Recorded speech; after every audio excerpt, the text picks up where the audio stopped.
ये जो आत्मा है, जो असली में हमारा स्वरूप है, क्या उसका स्ट्रक्चर साउंड है? बिकॉज जितना भी अभी तक मैंने थोड़ा इसके बारे में पढ़ा है, जो भी थ्योरी स्क्रिप्चर्स पढ़े हैं, तो उसके अकॉर्डिंग आकाश, उसको अगर हिंदी में उसमें वर्ड यूज करते हैं आकाश, वैक्यूम, इनविजिबल, मतलब सर्वव्यापक, ये सब शब्द यूज़ किए जाते हैं। तो ये साउंड है क्या, मतलब इसका स्ट्रक्चर क्या? That's my question. इसका कोई स्ट्रक्चर नहीं है, इसकी कोई फॉर्म नहीं है, इसको कोई नाम भी नहीं दिया जा सकता है और टेक्निकली इसको साउंड भी नहीं कहा जा सकता है। You can not call it a sound, although we are calling it a sound, but technically it is wrong. जैसे अगर मैं कुछ बोलने लग जाऊँ यहाँ पर, मैं आपको कहता हूँ भाई ची चौ पाओ, ऐसे करके मैं एक आवाज़ निकालता हूँ और आपसे पूछता हूँ कि कौन सी लैंग्वेज है ये, तो क्या जवाब दोगे आप? चाइनीज़ लग रही है, राइट? सबके माइंड में ये आ रहा है कि चाइनीज़ भाषा है, जबकि मुझे चाइनीज़ नहीं आती है, आपको भी नहीं आती है। चाइनीज़ तो नहीं आती ना यहाँ पे किसी को, बट क्योंकि उससे मिलता जुलता है तो इसलिए हम कह रहे हैं कि चाइनीज़ है। समझ गए ना? तो सिमिलर में और सेम में फ़र्क को समझ लो अच्छे से। It is similar to sound but it is not sound. इसीलिए इसके बारे में कुछ भी नहीं कहा जा सकता। अगर प्रैक्टिकली आप मुझसे कुछ भी बोलने को कहो और आप ये कहोगे इसकी एग्जैक्ट डेफिनेशन बताओ, एग्जैक्ट बताओ कि ये क्या है, तो मैं चुप हो जाऊँ। इसीलिए आप देखोगे कहीं पर भी किसी भी स्क्रिप्चर में इसके बारे में सीधी बात नहीं करी गई। इसको ओम कह के छोड़ दिया गया, इसको बोल दिया गया है कि ये सुप्रीम रियलिटी है, ये ब्रह्मन है। वहाँ पर जा कर के सब लोग चुप हो जाते हैं। जो भी पास में रियलाइज मास्टर्स हुए हैं उनसे जैसे ही लोगों ने पूछा कि भाई सुप्रीम रियलिटी क्या है, वो चुप हो गए, साइलेंट हो गए। इम्प्लाइड क्या है उसका मतलब खुद समझो। आप भी उनके जैसे शांत हो जाओ और उसके बाद में जो रह जाएगा वो रियलिटी है, जिसको हमारा माइंड क्रिएट नहीं कर रहा है। अगर साइंटिफिक एंगल से इसको आप देखोगे तो you can call it as the 0 point field. ठीक है, क्वांटम फिजिक्स में एक 0 पॉइंट फील्ड की बात करी गई है जिसके अंदर इनफाइनाइट एनर्जी है, बट वो सिर्फ एक थ्योरी है। मान लो साइंस किसी तरह से यहाँ तक पहुँच भी गई, तब भी कोई फायदा नहीं है, बिकॉज तब भी एक गैप बना ही रहेगा। जो साइंटिस्ट हैं वो इसको अपने से अलग ही समझेंगे, जैसे आप समझ रहे हो। तो हमारे जो वेद हैं, वेदांत है, जो स्क्रिप्चर्स हैं, वो क्या कह रहे हैं, which is a very big statement, कि ये आप ही हो। जो साइंटिस्ट अगर यहाँ तक पहुँच भी गए, मान लो कभी फ्यूचर में किसी इंस्ट्रूमेंट के थ्रू इस जगह तक पहुँच गए, ऐसा कोई इंस्ट्रूमेंट बना लिया जिससे उस इंस्ट्रूमेंट ने इसके ऊपर ठप्पा लगा दिया कि हाँ ये है, तो वो क्या गलती करेंगे? वही गलती जो अभी आप लोग कर रहे हो। ये क्या बोलोगे? हाँ ठीक है, ये है, क्या है पता नहीं, इसके बारे में कुछ भी सोचते रहो, बट एक बात तो पक्की है कि ये मैं नहीं हूं। समझ गए ना? मैं इससे क्या फायदा उठा सकता हूं, इसके बारे में आदमी सोचेगा कि मुझे इसका क्या फायदा है, वो फिर फंस गया। समझ गए ना? तो साइंस कभी भी वहां तक नहीं पहुंच सकती जहां तक स्पिरिचुअलिटी पहुंच गई। अब वो क्या कह रहे हैं या मैं क्या कह रहा हूं, बहुत जब आप बारीकी से इस पूरे को समझोगे, सबसे पहले उन सब चीज़ों को छोड़ते चले जाओगे जो आप नहीं हो, तो एंड में जो बच जाता है वो आप हो। जिसको छोड़ दिया, इसका मतलब देखा जाए तो कुछ देर के लिए वो मर गया। तो जो मर गया, जैसे ही उससे आप अपनी आइडेंटिफिकेशन को छोड़ देते हो, तो जो नहीं मरता वो एंड में बचा रह जाता है। फिर आप कहते हो कि हाँ ये तो है जो नहीं मर रहा, बाकी सब कुछ मर रहा है, लेकिन मैं इसको भी जानता हूं और इसको भी जानता हूं। तो अब आपको क्या करना है? अपने ऊपर एक क्वेश्चन मार्क लगाना है कि मैं कौन हूं? क्या मैं कोई तीसरा हूं या इन्हीं दोनों में से एक हूं? क्लियर हो रहा है? थोड़ा सा कॉम्प्लिकेटेड हो रहा है। जब इस तरह की डीपली आप इंक्वायरी करोगे तो कोई भी आदमी जिसमें थोड़ी सी भी समझ है, उसको देर नहीं लगेगी ये समझने में कि मैं वो नहीं हूं जो मर जाता है। फॉर एग्जाम्पल, आप अपने बाल जाकर के किसी नाई से कटवा लेते हो, तो आप वो नहीं हो। अभी आप बोल रहे हो कि हाँ मैं ये हूं, जिसमें बाल भी एक हिस्सा है, बट वो बाल कट गए तो मैं वो नहीं हूं। क्लियर है ना? तो अंदर तक हमको ये सारी बात समझ आती है कि जो चला जाता है उसके बाद भी हम बने रहते हैं, तो वो तो हम नहीं हो सकते। यही दो चीजें हैं इस दुनिया में, तीसरी कोई चीज नहीं है। तीसरी सिर्फ एक इल्यूजन है। ठीक है ना? या तो आप अपने को ये मानते हो जो आता है और जाता है यानी कि टेम्पररी, या आप इस टेम्पररी पे इंक्वायरी कर करके अपने थॉट्स को बारीकी से ऑब्जर्व करके समझ करके आप यहाँ तक पहुँच जाते हो कि मैं ये कुछ भी नहीं हो सकता जो आ रहा है और जा रहा है, क्योंकि वो सब मर गया लेकिन मैं सरवाइव कर गया, तो मैं क्या हूं। फिर उसके बाद में धीरे धीरे स्क्रिप्चर्स को स्टडी करके आप इस कंक्लूजन तक पहुंचते हो कि मैं नहीं मरने वाला, ठीक है ना। और नहीं मरने वाला सिर्फ यही है जो है। एक है आप उसके बारे में सोचते रहो, एक है कुछ है, एक है आप सोच रहे हो कि नहीं मैं टेम्पररी भी नहीं हूं, मैं परमानेंट भी नहीं हूं, मैं कुछ और ही हूं।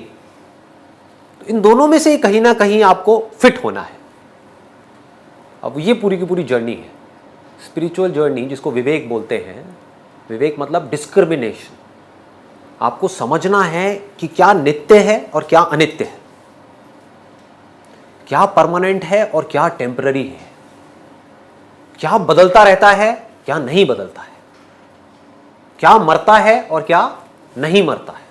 सुना है ना सबने ये बातें कि भाई आत्मा नहीं मरती, आत्मा को काटा नहीं जा सकता, आत्मा को जलाया नहीं जा सकता, आत्मा को भिगोया नहीं जा सकता।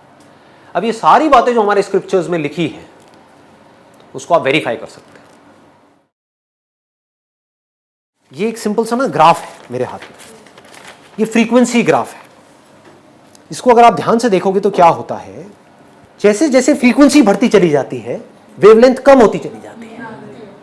जब फ्रीक्वेंसी बिल्कुल हाई हो जाएगी तो क्या होगा, यही बात क्वांटम फिजिक्स बोलती है। जब वेव को आप फ्रीक्वेंसी बढ़ाते जाओगे उसके बीच का गैप कम होता जाएगा तो क्या हो जाएगा, एक ऐसा पॉइंट आएगा जहां पर जाकर के वो स्ट्रेट लाइन बन जाएगी। जैसे वो स्ट्रेट लाइन बनी वो इनफाइनाइट हो गई। जैसे ही उसके बीच का हमने गैप खत्म कर दिया तो कहां है फ्रीक्वेंसी, सिर्फ एक स्ट्रेट लाइन है, ऐसे भी और ऐसे भी, यानी वो जो हर जगह है। क्लियर हो गया। तो अब इसमें मजेदार चीज क्या है कि हमारी जो सुनने की कैपेसिटी है इंसानों की, वो है 20 हर्ट्ज से लेकर के 20,000 हर्ट्ज तक। उसके बीच की साउंड्स को हम सुन सकते हैं, लेकिन ऐसे बहुत सारे और जानवर हैं जो उससे नीचे की साउंड को भी सुन सकते हैं और उससे ऊपर की साउंड को भी सुन सकते हैं। जो नीचे की साउंड है उनको बोलते हैं इंफ्रासाउंड, और जो ऊपर की साउंड है, हायर पिच साउंड है, उसको बोलते हैं अल्ट्रासाउंड। जैसे जैसे फ्रीक्वेंसी बढ़ाओगे वो कैसी होती जाएगी, पतली होती जाएगी। तो जब सॉलिड से कोई सॉलिड टकराएगा तो आवाज लो फ्रीक्वेंसी की होगी, थोड़ी मोटी होगी, भारी होगी। जब पानी से पानी टकराएगा तो कैसी आवाज होगी, हल्की हो जाएगी। तो ब्लड अगर जो सर्कुलेट होता है, ब्लड को आप सर्कुलेट करो कहीं पर भी तो उसकी आवाज कैसी होगी, पानी जब सर्कुलेट होगा उसकी आवाज कैसी होगी, वो पता नहीं है क्या हमें। तो क्या ये ब्लड की सर्कुलेशन की आवाज है, ब्लड की सर्कुलेशन की आवाज किस पिच पे होगी, मिडिल में आएगी। तो साउंड ऑफ साइलेंस कहां पर है, क्या ये लोअर फ्रीक्वेंसी है या हायर फ्रीक्वेंसी है या हाईएस्ट फ्रीक्वेंसी है, खत्म बात। अब ये कोई बिलीफ है या ये फैक्ट है जिसको ऑब्जर्व किया जा सकता है, फैक्ट है। कैसे, साइंटिफिकली देखो, धीरे धीरे इन फ्रीक्वेंसीज की आप साउंड को सुन सकते हो। यूट्यूब पे जाकर के देखो 100 हर्ट्ज की आवाज कैसी होती है, सुन के देखो, आपको पता लगेगा वो भारी होती है। फिर 500 हर्ट्ज की सुनो, फिर 1000 हर्ट्ज की सुनो, फिर 5000 की सुनो, 10,000 की सुनो। तो अब उस आवाज को बंद करके अपने अंदर सुनो कि अगर आवाज ऐसे पतली होती है तो ये जो आवाज मुझे अंदर से आ रही है, साउंड ऑफ साइलेंस, ये उससे पतली है या उससे मोटी है। आप फिगर आउट कर सकते हो ना। तो अगर आप थोड़ा सा भी आराम से फिगर आउट करोगे तो आपको समझ आ जाएगा ये 20,000 नहीं है, उससे भी बहुत ऊपर है। टिनाइटस क्या है और साउंड ऑफ साइलेंस क्या है, इन दोनों में डिफरेंस क्या है, you need to be absolutely clear. Tinnitus में क्या होता है, अंदर कुछ आवाजें आती है। साउंड ऑफ साइलेंस में क्या है, अंदर एक आवाज आ रही है। तो देखने में सरफेस लेवल पे दोनों बहुत सिमिलर सा लगेगा, बट जब डेप्थ में आप जाओगे, टिनाइटस जिन पेशेंट्स को हुआ है उस कॉज को आप समझोगे तो आपको समझ आ जाएगा ये एक प्रॉब्लम है जो कानों से रिलेटेड है या ब्रेन से रिलेटेड है। लाखों लोगों पे रिसर्च हुई है जिसके बाद कुछ कंक्लूजन्स निकले हैं कि tinnitus is not a disease but a symptom that can result from a number of underlying causes. मतलब जो टिनाइटस पेशेंट्स हैं उनके अंदर कुछ एक पैटर्न को देखा गया है। वो पैटर्न क्या है? One of the most common causes is noise induced hearing loss. Other causes include year infections, disease of the heart or blood vessels, brain tumors, emotional stress, exposure to certain medications, a previous head injury and earwax। ये causes है।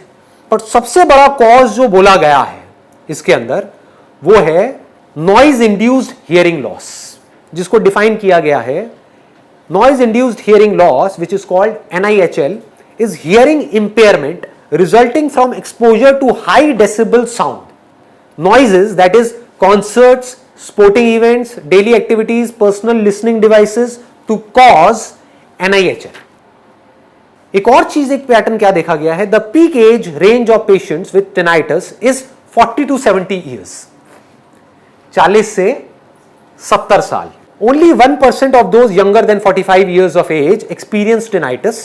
About 12% of adults aged between 60 to 69 years develop it. And patients in their 70s have a 25% to 30% risk of tinnitus। फर्क समझ रहे हो? ठीक है। Simple way में बोलूं, जो भी मैंने इसमें अभी पढ़ा है वो ये है, टिनाइटस जो एक बीमारी है वो होती है अगर आप अपने कान को एक्सपोज करोगे, यानी कि डिस्कोथेक में आप एक डीजे हो, तो चांसेस बहुत ज्यादा हैं आपको टिनाइटस होने के। आप ईयरफोन लगाए हुए हो दिन में मान लो 8-8 घंटे और तेज म्यूजिक सुन रहे हो, तो चांसेस हैं आपको टिनाइटस हो जाएगा। तो ये बीमारी किससे रिलेटेड है? कानों से रिलेटेड है, सुनने से रिलेटेड है। और दूसरा पैटर्न क्या निकल करके आ रहा है? जिसकी एज जितनी ज्यादा है उसको टिनाइटस होने के चांसेस उतने ही ज्यादा है। साउंड ऑफ साइलेंस में इसका एग्जैक्ट ऑपोजिट है। आपकी एज जितनी ज्यादा है उतना ही साउंड ऑफ साइलेंस आने के चांसेस कम है, टिनाइटस होने के चांसेस ज्यादा है। एज जितनी कम है उतना ही साउंड ऑफ साइलेंस ऐसे आएगी, समझ गए ना? और टिनाइटस होने के चांसेस 0% है। तो छोटा सा बच्चा डिस्कोथेक में क्या करेगा? सपोजिंगली आप एक ऐसी फैक्ट्री में काम करते हो 20 साल तक जहां पर साउंड बहुत ज्यादा है, तो आपको टिनाइटस होने के चांसेस है। इन सिंपल वर्ड्स, दूसरा इसमें रीजन बताया गया है स्ट्रेस। यूएस में प्रॉब्लम बहुत ज्यादा है टिनाइटस की, इंडिया में कम है। वहां पर because of lifestyle, because of lot of things, stress बहुत ज्यादा है। तो जिस आदमी को जितना ज्यादा स्ट्रेस होगा उसको टिनाइटस होने के चांसेस उतने ही ज्यादा है। ये जो साउंड्स होती हैं डिस्टर्बिंग होती है, यानी कि ये साउंड्स होंगी घर टाइप की आवाज, ये ऐसी आवाज होगी। जो साउंड ऑफ साइलेंस है वो ऐसी। Sound of silence is peaceful, ये आपके मन को और शांत करेगी, ये आपको डिस्टर्ब करेगी। जितना आपकी लाइफ में स्ट्रेस ज्यादा होगा उतना ही आपको साउंड ऑफ साइलेंस को सुनने में ज्यादा टाइम लगेगा। जितना स्ट्रेस कम होगा उतनी जल्दी और उतनी आसानी से आप साउंड ऑफ साइलेंस को सुन सकते हो। टिनाइटस है तो उसका इलाज है, कई तरह के इलाज बताए गए। कान का वैक्स निकाल लो, ऐसी जगहों पे जाना बंद कर दो जहां पर के नॉइज बहुत ज्यादा है। आपका इवेंट मैनेजमेंट का काम है और वहां पर शोर में आप रहते हो, तो शोर को कुछ टाइम के लिए अवॉइड कर दो, तो आपका टिनाइटस ठीक हो जाएगा। साउंड ऑफ साइलेंस में क्या है? बिल्कुल उल्टा है। आप दिल्ली में हो, मान लो आपकी लाइफ में स्ट्रेस ज्यादा हो गया, आपको आज ये साउंड ऑफ साइलेंस आ रही है, आने वाले टाइम में बंद हो गई आनी, ये बंद भी हो जाती है। क्यों बंद होएगी? आपका ध्यान कहीं और लग गया, आपकी लाइफ में स्ट्रेस बढ़ गया, तो अब आपका ध्यान यहां से हट गया, आपका ध्यान कहीं और चला गया। अब आपको क्या करना है? शहर को छोड़ करके एक पीसफुल जगह पे चले जाओ, कुछ दिन के लिए पहाड़ों पे चले जाओ। इसीलिए पहले के जो ऋषि मुनि थे वो पहाड़ों पे रहते थे, गुफाओं में रहते थे, ठीक है ना? जहां पर कोई मोबाइल की वाइब्रेशन ना हो, क्योंकि हो सकता है आपके मन में डाउट आ जाए कहीं मोबाइल की कोई वाइब्रेशन तो नहीं है, तो हजारों साल पहले कहां से आई? समझ गए ना? अनंतनाथ जिसकी बात करी गई है, ओम जिसकी बात करी गई है, वो हजारों साल पहले कहां से आया? मोबाइल तो थे ही नहीं। तो आप ऐसी जगह पे चले जाओ जहां पे कोई मोबाइल का नेटवर्क ही नहीं है, जहां पर चूं की भी आवाज नहीं होती है। वहां आप जाओगे, आपको फिर से साउंड आने लग जाएगी, अगर अभी बंद हो जाए तो किसी वजह से यहां पर, ठीक है? तो शोर की वजह से, स्ट्रेस की वजह से, बीमारियों की वजह से टिनाइटस होता है। और आप जितने हेल्दी होते हो उतना ही ये साउंड ऑफ साइलेंस को आप परसीव कर पाते हैं। ये अपने आप को आपके सामने रिवील कर देती है अगर आप हेल्दी हो तो। सारा जो योग है, सारे जो आसन है, प्राणायाम है, वो सब किसके लिए है? योगा है, आसन है आपकी बॉडी को फिट करने के लिए, प्राणायाम है आपके माइंड को काम करने के लिए, जिससे कि उस कामनेस में, उस मन की शांति में आप साइलेंस की असलियत को समझ पाओ। अभी हमने ना एक रिसर्च करी है, जो लोग बाय बर्थ डेफ है, मतलब जो सुन नहीं सकते हैं, उनके ऊपर वो डिफरेंस कैसे करेंगे सर? एग्जैक्टली वही मैं बता रहा हूं कि हमने एक रिसर्च करी अलग अलग डेफ स्कूल्स में। अभी मैं क्या कर रहा हूं, मैं प्रैक्टिकली वहां पर हमारी जो टीम है उसको भेजेंगे और उनकी स्टेटमेंट्स रिकॉर्ड करेंगे, उन बच्चों की जो डेफ हैं और उनको ये साउंड आ रही है। हुआ क्या, हमने काफी जगह कांटेक्ट किया, बहुत सारे लोगों ने तो समझने की कोशिश ही नहीं करी, क्योंकि उनको खुद नहीं पता कि साउंड ऑफ साइलेंस क्या है। जो उसके ट्रस्टीज हैं या जो टीचर्स हैं उनको खुद ही नहीं पता, तो उन्होंने इंटरेस्ट नहीं लिया।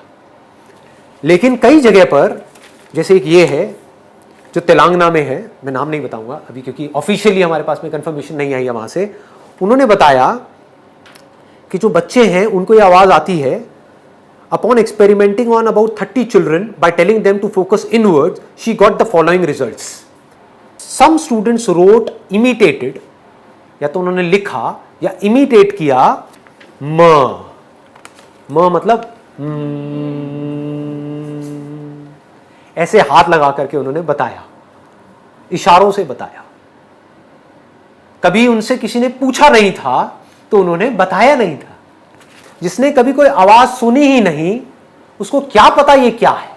उसके लिए ये एक वाइब्रेशन है, कोई आवाज नहीं है। जो मैंने भी बोला था, ये एक्चुअल में कोई आवाज नहीं है, आवाज के जैसी है, बट एक वाइब्रेशन है जिसको कोई भी परसीव कर सकता है, जिसके लिए इन कानों की जरूरत नहीं है। कईयों ने लिखा ओ, समझ गए? हाँ, इस तरह से अलग अलग तरह से उन्होंने बताया। हमेशा आती है ये वाली साउंड। लेकिन ये कंफर्म नहीं हो पा रहा है, क्योंकि वर्बली कंफर्म हो गया है। एक और ये है अंबाला से, एक है डेफ स्कूल है, अगेन मैं नाम नहीं बताऊंगा। उन्होंने कहा हाँ आवाज आती है, बच्चों को उन्हें ये आवाज आती है। मूवमेंट ऑफ लिप्स से वो बताते हैं, समझाने की कोशिश करते हैं कि जब हम ओम बोलते हैं या अपने थ्रोट को टच करते हैं अपनी फिंगर्स से, तो बताने की कोशिश करते हैं करके या ऐसा कुछ करके कि हाँ ऐसी कोई आवाज आती है, but they don't know how to explain it. लोगों को यह भी नहीं पता कि उनसे पूछना कैसे है, अब तो उनको समझाएं कैसे, क्या बोले इसको। हाँ? उन्हें वाइब्रेशंस के बारे में पता होता है, बट उनको ये नहीं पता कि यही आवाज है। समझ पा रहे हो? जिसने कभी आवाज सुनी ही नहीं, उन्हें ये नहीं पता कि ये आवाज है, ये है, लेकिन ये उनके लिए एक वाइब्रेशन है जिसको हम आवाज बोलते हैं, जो ना एक्चुअल में आवाज है ना कोई वाइब्रेशन है, बस ये है। इसको प्रेजेंस बोल सकते हैं। ये प्रेजेंस है, this is the presence of the truth.